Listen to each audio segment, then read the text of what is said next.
Good evening and welcome. Tonight we will be going over the history and geography of Asyut in Egypt. Now, I just did a video on Aswan, further up the Nile, and like that governorate, the borders here are a little questionable because you can see here that the borders are in yellow, so I usually trace them out when they're yellow. The borders just really follow the Nile River here, but according to Google Maps and Google Earth, it also includes all of this area here, so I just kind of lightly drew a little loop to show you that it's technically all of this. However, all of this is nothing. It is rocks, it is sand, it is wadis, it is mirages, and maybe some campsites here and there, but there's nothing there. It is the desert. Everything is, of course, along the life-giving Nile River. Asyut is a big farming region. Probably one of the most important crops that they grow is cotton. Egyptian cotton, very, very valuable. But there's also lots of agriculture as well. You can see here the major city is Asyut. There are lots of other towns around as well, but they're mainly farming communities. And to be honest, that's all I've got for you for geography. It's a river and a desert, and that's pretty much it. But Asyut has a very interesting history. It is a very, very old city. Very old history. I think the most interesting thing about it is that the main deities that were worshipped here were the jackal-headed gods of death. Of course, there's Anubis, but there's also Wep-Wawet. And most of the temples here had to do with them. The Greeks, who of course had their own names for everything, and most of them have stuck to present day. For example, Egypt is the Greek word for this area here, Egypt. The Greeks called this town Lycopolis, which, if you know your Greek, means wolf town or wolf city. And it's not just because of those gods. On the outskirts, they found some mummified wolves. So they clearly knew that wolves were very important and sacred to the people here, so they called it Wolf Town. Which, Wolf City is a cool name. I wouldn't mind living in Wolf City, to be honest. The one fact that popped up everywhere that I researched Asyut was that the people, and I guess the functioning powers here in Asyut, supported the Heracleopolis kings, the Heracleopolian kings. Way too long, way too Greek. Which of course was the Greek name for this other city. So just south of here we have Luxor. It's known today. Back then it was known as Thebes, which again, that's the Greek name for the city. And this was the capital of Upper Egypt. And if you haven't seen my other video, you might be wondering, why isn't this Upper Egypt and this is Lower Egypt? How come this is Lower Egypt and this is Upper Egypt? It is because the Nile River flows toward the Mediterranean. The water's moving this way, so to the Egyptians, this was the up, that's the down, because that's the way the river flowed. So Asyut was a very major city in Upper Egypt, probably one of the northernmost parts of Upper Egypt, which is really confusing to say because to them it would have been the southernmost, the lowest parts. But Thebes was the capital. But there is another town nearby, which to the Greeks they called it Heracleopolis. And they were gaining their own power, making themselves their own pharaohs. And the city of Asyut was siding with them. So the city of Thebes fought against Asyut and beat them pretty bad. And Asyut never recovered, and it lost a lot of its importance. And it's never really truly bounced back from its glory days. And of course, Thebes just became more and more important. The only other time it's really popped up in history was in the 18th century, when Asyut became a major stopping point, if not the terminus, for a trading route from Darfur, which is in western Sudan, further down there. The trade back and forth was very, very important because otherwise Darfur is very isolated, bordered by the Nubian Desert, the Sahara, and it was a good link to this part of Africa that would have normally been completely cut off. So it was a lot of trade, mainly in things like ivory, and then things from Egypt like cotton, back and forth, creating a little link into Sudan.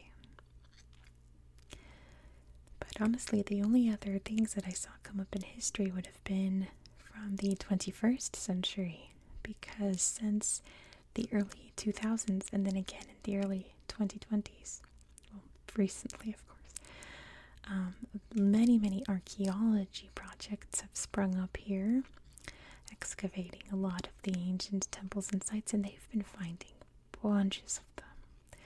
And it seems like since like the post-pandemic times, it's been starting back up, and they've been finding a lot more. So there's apparently more that we have to learn about Asyut that is hidden underneath the desert sands that we'll slowly but surely find out. Many temples being uncovered. And to be honest, that's all I found for history. I read like during the Ottoman times, Asyut was insignificant, just a little hamlet basically. But that's pretty much it. For whatever reason, these parts of Egypt, I've only found stuff about the ancient times, and then very recently. Nothing in between. Oh, you know what? I left out a big important thing. Asyut was always a city of education and learning, and that really blossomed when Christianity was introduced to Egypt. And the main branch of Christianity practiced in Egypt is Coptic Christianity. And many monasteries and churches sprung up in Asyut and are still around today and are very important for the Christians there. Asyut has the largest Coptic Christian population in Egypt. About 50% of the population is Christian. That's an important fact I forgot, because we're going to see that on Google Earth. You hover over Asyut and all of these churches just pop up. And it's like, wow, it's a majority Muslim country, and you see all of these churches and monasteries and things like that. It's so fascinating. So why don't we go take a look? Let's head on over to the tablet and take a look at Asyut. Here we are in Asyut Governorate.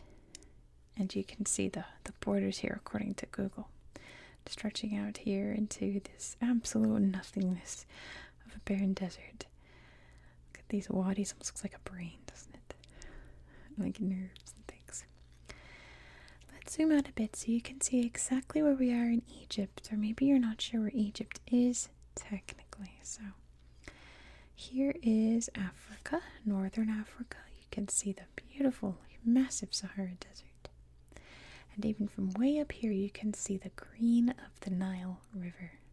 Very lush and important to the people of Egypt.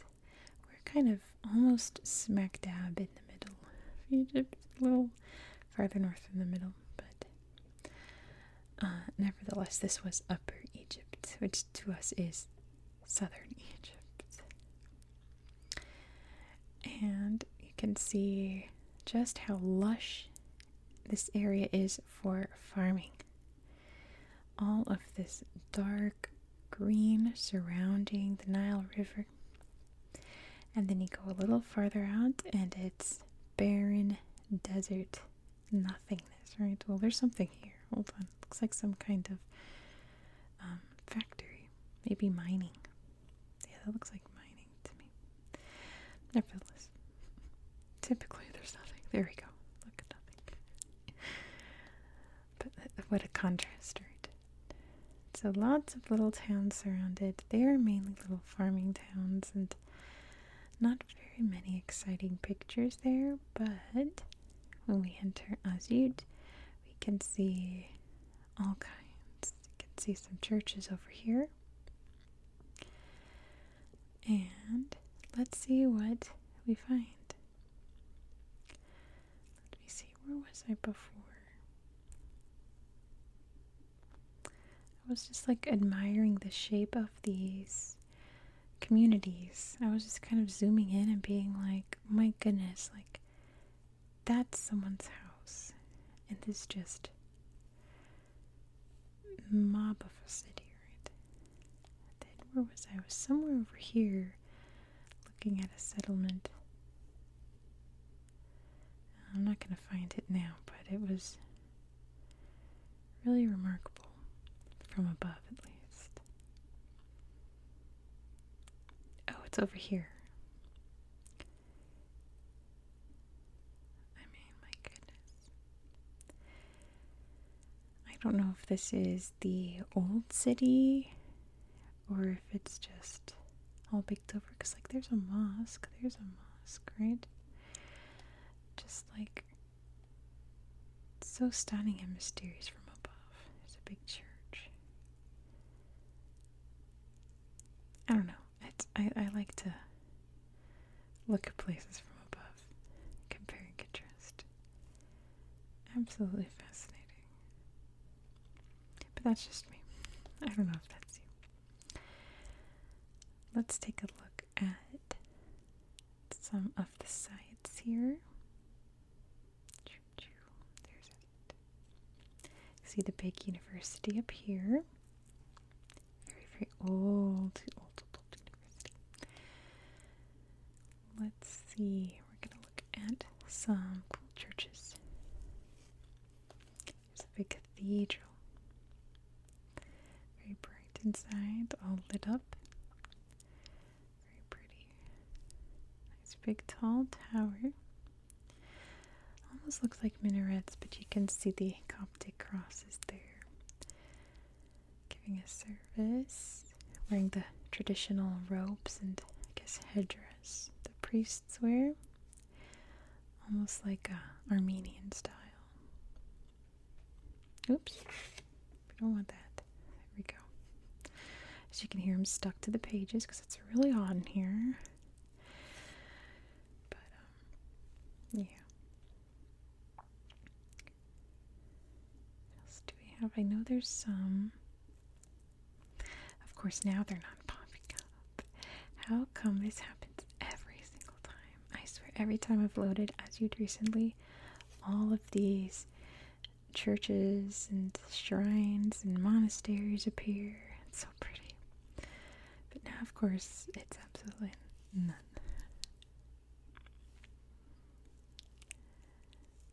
Absolutely none. Let me see. Because there was some over here. I could have sworn. Nice big bridge there. It's a great mosque. Let's take a look at a mosque. Oh, or not. We might just look at this cool guy. There we go. Beautiful mosque there. Cool guys. Cool guys. Lots of cool guys. Lots of cool guys in the mosque. And not the best slideshows here.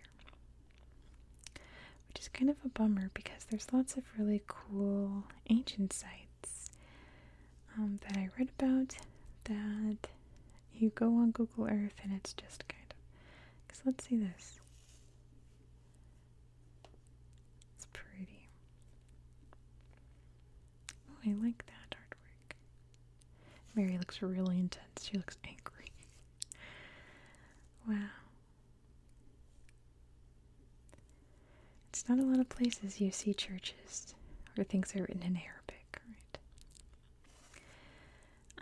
Here's another church for another martyr monastery. They're all over the place. I promise you, they're just not appearing. It's very frustrating. Where'd they like over here? Story of my life, right? My goodness. There's my upstairs neighbors. Okay, well, then I suppose that's it for tonight. It's a neat town too from above. Oh, that's so cool. Neat place from above. You can see all of the farmland. Okay, sorry. My phone just overheated while I was rambling.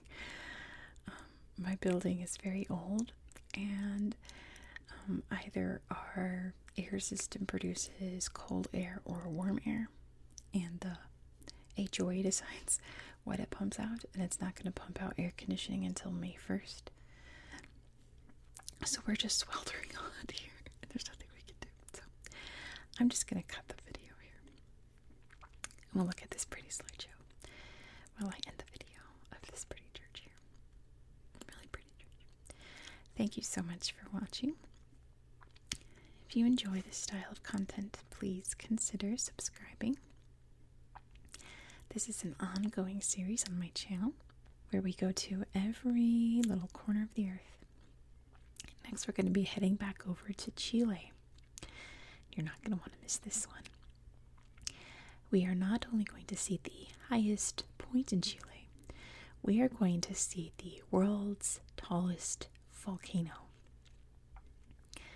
And lots of other amazing sights, so be sure to subscribe so you won't miss out. I hope that you found this video to be relaxing and educational. And I hope that you have a good